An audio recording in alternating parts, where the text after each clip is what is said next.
Hi, Tasha here with Emerge Sales Training, and we give hope, confidence, and skills to network marketers of all levels who want to help people and be a good human while growing their business. And so today I have this little video here for you about how to grow your business in the summer.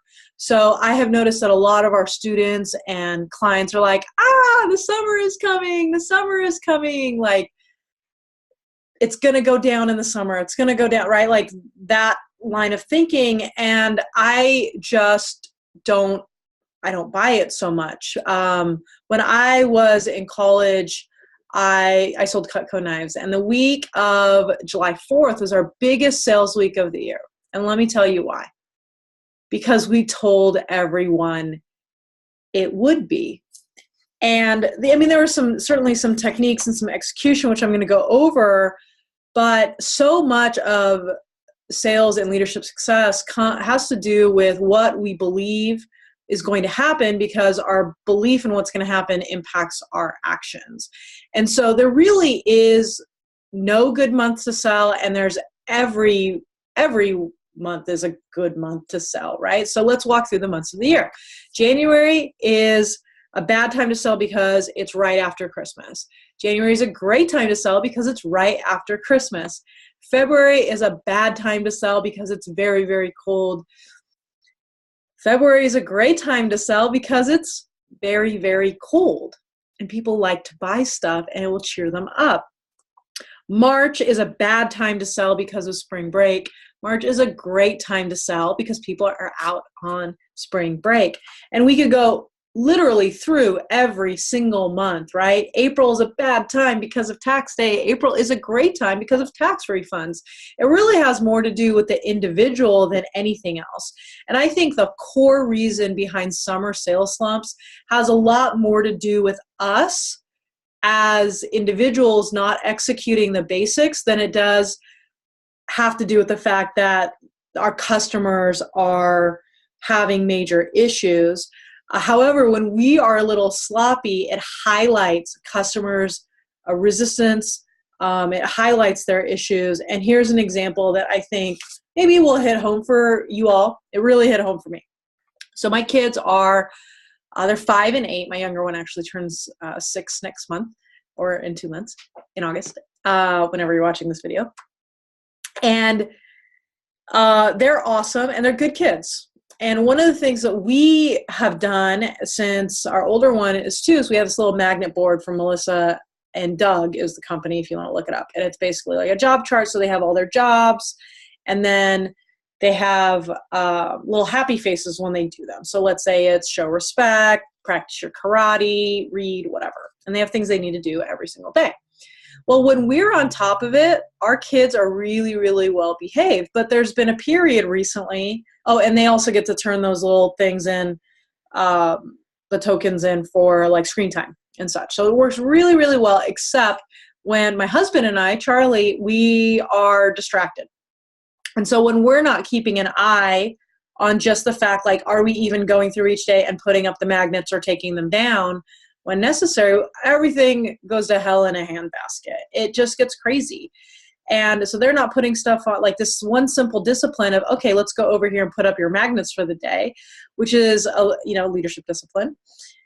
When we don't do it, they don't do it, and they start acting like lunatics. And then a few weeks go by and we're like, what's wrong with you? Why are you such a bad kid? When did they all of a sudden become a bad kid, or was it because we were sloppy, right? And when they start, we stop saying, hey, fess up, give me your tokens for that screen time. When we stop doing that, and then they get cranky, and when we take away the iPad, like we're removing their arm, we're like, why are you so bad, right? My kids, man, they're the worst. But really it's because we were getting sloppy as parents. And so before we're able to lead our customers and lead our teams so that they work, we must first lead ourselves. And the lack of structure is a root cause for this, not only for customers, but really, let's be honest, it's for ourselves. We have lack of structure, and that affects things. So let me give you 5 steps to having a great summer for you and your network marketing team. So here we go. Number 1, plan to. Take some time right now and set your goals for your team and for your sales. Block off the schedule for the times you are planning on working. It's okay if you work less in the summer, if your kids are home or whatever, but still just set a goal. So I'll just use sales as an example. Let's say typically your goal is to have 8 new customers a month. Well, just instead of just being like, it's summer, we'll see what happens, just set the goal at 6 or set the goal at 4. And that way you're still moving your business forward. Set your appointment goals, circle them. That way we know exactly what we can offer to customers and team members. Because if you don't have your schedule, like your appointment time circled, when we meet with the customer, right, our sloppiness, we're like, oh, well, when's good for you? And we know when's good for you is not going to help with setting up appointments. We have to say, do you want to do 2 o'clock on Tuesday, or will Saturday morning at 9 work better for you? And we need to make sure that we have these very simple disciplines in place. So if you want to block off extra time for fun, awesome. Just also block off the times that you're going to work. So plan to have a good summer. Number 2 is make a list of reasons why customers will buy in the summer. And I'm going to give you a few to get started. So you can also brainstorm this with your team. 1 is people are in good moods because it's summer. Second, maybe their kids are home and they're more likely to set up play dates. Families are in town, so it's a great opportunity. And you can then just cite these reasons why your schedule is filling up quickly. When you tell customers, hey, my schedule is filling up quickly and here are the reasons why, all of a sudden you start to believe it as well, and your schedule starts filling up quickly. And so you can say something like, I'm setting up 3 appointments this week, and I thought it'd be a great time because we can talk and the kids can play together since they're home, and I bet you could use adult interaction. How does that sound? So make a list of all the reasons why customers will buy, mostly for your sanity, and then you can also communicate communicate that to them. Step 3, have a mitigation plan for obstacles in the summer. Okay, mitigation plan, business words, yuck. So make a list of obstacles and then be creative in making workarounds. So fool me once, shame on you. Fool me twice, shame on me. And so let's say it's harder to host like a group party, class, workshop, whatever, because schedules seem to be more hit and miss in the summer. Well, be creative. Offer appointments via webcam. Have a summer-themed something that kicks up the fun factor. Explain things to the customers. Be prepared with multiple times in case they're busy. If your normal product line doesn't make so much sense in the summer, take 5 minutes to look at life from the customer's eyes, but they don't own your product. Imagine what summer looks like without that product in tow. I bet you're not going to stop using your product in the summer. And so think about that, right? And so you can also then explain to people when scheduling that you will help them stay sane during the summer, which is of high value to them. Step 4 is to walk through these steps with your team. So in your coaching calls, get ahead of summer. Plan June and July. Set goals. Make sure your team has goals. Have a team meeting where you brainstorm the reasons people will buy and keep really, really tight on the basics. Things won't go perfectly, but customers are way more receptive than you think. Number 5, this is kind of a bonus tip. Keep an eye on lead generation. We want our team members to set up appointments and make sales, right? However, we really need to make sure we keep a check on lead generation. So really, really important question to ask your team members as you're setting goals is how many people do you have to contact? Because they have to know who they're going to contact in order to set up whatever kind of appointments to make the sales. And so if you may need to do like a 1 or 2 week lead generation, I don't know if push is the right word, but have a goal, right? So maybe it's not an appointment goal for that week, but maybe it's, okay, we need to get some referrals. And so here are some places where you can do that. There's people that they know, people that they meet, previous customers referrals, new appointments, asking for referrals at the end of new appointments.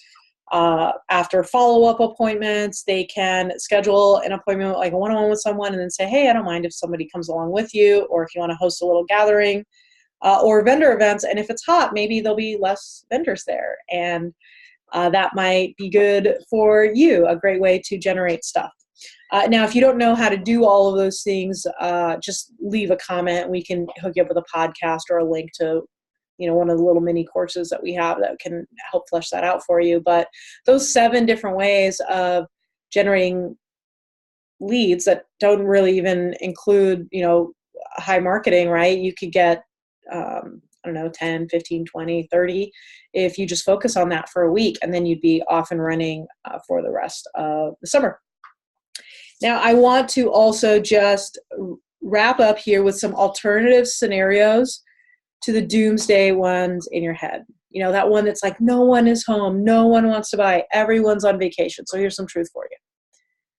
No one can afford, very few people can afford to take 8 weeks off on vacation, right? And so they might not be home this week, but they might be home next week. And so it really comes down to being resourceful. In our home, we still work in the summer. Our kids are home. They go to karate camp. For us, it's really business as usual, except in the afternoons after they get picked up from karate camp, which is no different than them getting picked up from school. They go to the pool instead of being inside the house, which is in our backyard, right? So not every family is like us, but not every family takes 8 weeks of vacation. So remember that. And just like something that I experienced is when I was a sales rep selling knives, 4th of July was often our best sales day. It's because people were home in the morning. They didn't have anything to do that day.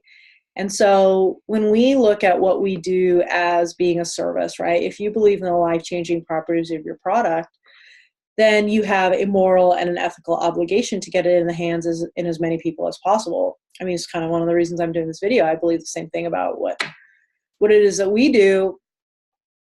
And if that's the case, could you call someone or reach out to someone and say, hey, I know most of the time 4th of July activities don't start till the evening, but if you're off work, would you be open to meeting in the morning? And you'll be surprised. Not everyone will say yes, but you'll be surprised that some folks will. And, if you don't want to work that day, that's different. But I just want to urge you not to take the entire summer off from your business, because momentum is a really hard thing to get going. I want you to think of a car for a second. It takes a lot more gas to start it from a stop than it does to have it cruise, right? And then just make it go a little bit faster. Once your car goes to a dead stop, you just have to use a lot more energy to get it going. And so I really, for your sake, just want to implore you to keep your momentum going. Even if you have to chop your goals down, at least keep your momentum going, so that when you really start looking at, okay, I want to get very, very serious about my business again, then it's a lot easier to kick it up because you're still cruising at 30, 40 miles an hour. It's not so hard to get up to 70 or 60, depending on where you live. But if you're at a dead stop, it takes a lot more effort and it's a lot harder. So let me just go ahead and recap some of let me recap the 5 tips. All right. So number 1, set goals, block off your schedule, adjust your communication to address obstacles in advance, and make sure you focus on lead generation. So pretty much the same tips as every other month. If you found this video helpful, we just want to make sure that you know that we as a company, we're here to support you. So what makes Emerge different is we just do tons of live coaching programs. So if you would like to learn more about them, you can go ahead and message us, or you can leave a comment below. If there's anything in this video that I mentioned and you didn't actually know how to do it, just say, hey, how do I blank? And then we'll leave a podcast or a little course or something that you can take to show you how to do that. But I just want to urge you to have a great summer, and maybe I'm hoping this video has been helpful for you, and maybe it'll also be helpful for your team as well. So have a great day. Let us know if there's anything we can help with.